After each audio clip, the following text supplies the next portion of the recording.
우리가 누군가를 돕는다고 할 때 그게 정말 좋은 일일까요? 어쩌면 우리의 도움이 의도치 않게 그들을 더 힘들게 만들고 있을지도 모릅니다. 오늘은 바로 이 문제, 지역사회를 돕는다는 것에 진짜 의미를 한번 깊숙이 들여다보려고 합니다. 그러니까요. 우리는 정말 좋은 마음으로 시작했잖아요. 그런데 그 결과가 과연 진짜 도움이었을까요? 아니면 오히려 그들을 더 힘들게 한 건 아닐까요? 이 질문, 이게 오늘 이야기의 가장 중요한 핵심입니다. 자, 그럼 먼저 이것부터 짚고 넘어가죠. 우리가 보통 개발이라고 하면 뭘 떠올리나요? 이 개념부터 제대로 잡아야 우리가 어디로 가야 할지 알 수 있겠죠? 보통 개발하면 새로운 도로나 건물 짓는 거 이런 걸 생각하기 쉬운데 사실 그건 그냥 눈에 보이는 결과물 뿐이에요. 진짜 중요한 개발의 핵심은 뭐냐? 바로 사람 그 자체입니다. 한 사람의 내면이 완전히 바뀌고 스스로가 그 변화를 이끌어가는 리더가 되는 것. 이게 진짜 개발이라는 거죠. 이게 무슨 말인지 좀 더 쉽게 이해하기 위해서 오늘 하나의 비유를 계속 따라가 볼 거예요. 자, 상상해 보세요. 어떤 외국인이 강을 건너고 싶은데 방법을 모르는 현지인을 만났습니다. 여기서부터 이 외국인이 어떻게 도와주는지 그 방법들이 여러 가지가 나옵니다. 그런데 있잖아요. 좋은 의도가 꼭 좋은 결과를 낳는 건 아니더라고요. 지금부터 우리가 정말 빠지기 쉬운 흔한 실수 두 가지를 한번 살펴볼게요. 첫 번째 모델이 바로 절반만 도와주는 경우입니다. 이게 뭐냐면 아까 그 강 있잖아요. 거기에 다리를 놓아주긴 하는데 딱 중간까지만 도와주는 거예요. 그럼 어떻게 되죠? 아무도 못 건너죠. 결국엔 아무 문제도 해결되지 않는 그런 상황이 벌어지는 겁니다. 이걸 보면서 이런 생각이 들어요. 혹시 우리의 도움도 이런 건 아닐까? 뭔가 열심히 하긴 했는데 정작 핵심 문제는 건드리지도 못하고 사람들을 강한 가운데 어정쩡하게 세워둔 건 아닌지 한 번쯤 생각해 봐야 합니다.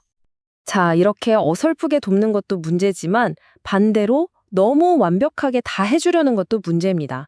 그게 바로 두 번째 함정, 슈퍼맨 모델이에요. 여기서 아주 중요한 말이 나옵니다. 그 지역의 왕이 되려는 유혹. 이게 무슨 말이냐면요. 돕는 사람 마음속에 나도 모르게 이런 욕심이 생길 수 있다는 거예요. 사람들한테 박수받고 와, 저 사람 없으면 안 돼. 이런 말을 듣는 영웅이 되고 싶은 그런 마음이요. 바로 여기서부터 모든 게 꼬이기 시작하는 겁니다. 돕는 사람의 관심이 저 사람들이 성장하는 것이 아니라 내가 만족하는 것으로 바뀌는 순간 그 지역사회는 스스로 문제를 해결할 힘을 완전히 잃어버리고 그냥 그 슈퍼맨한테 영원히 의존하게 되는 거죠.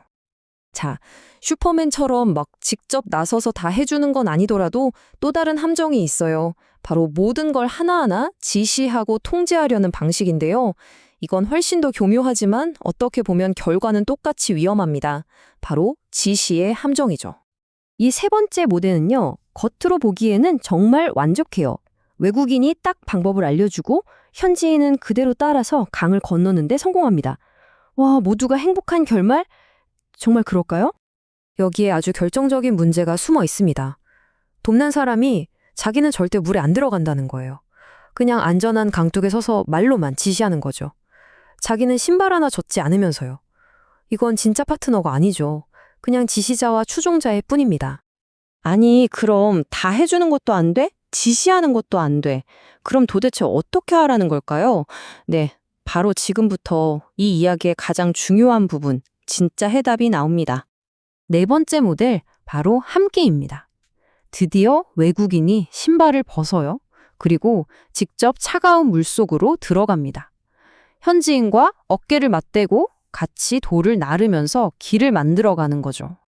솔직히 이 방법 훨씬 힘들고 시간도 오래 걸리겠죠. 실수도 할 거고요. 하지만 진짜 중요한 건 바로 이겁니다.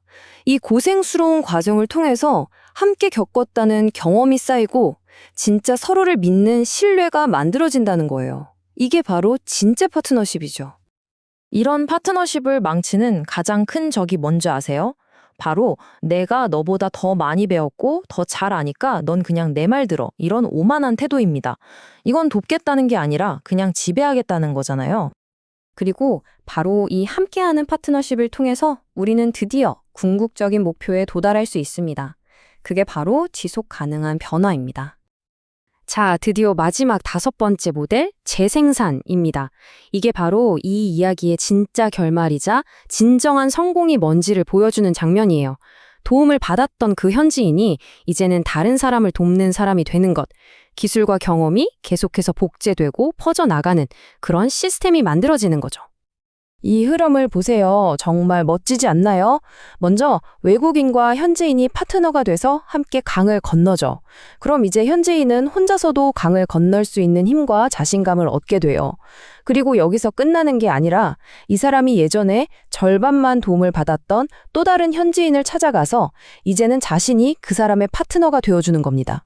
바로 이 순간 외부의 도움 없이도 스스로 성장하는 공동체가 탄생하는 거죠. 이게 참 역설적이죠? 진짜 성공적인 도움이라는 건 결국 내가 더 이상 필요 없어지게 만드는 거예요.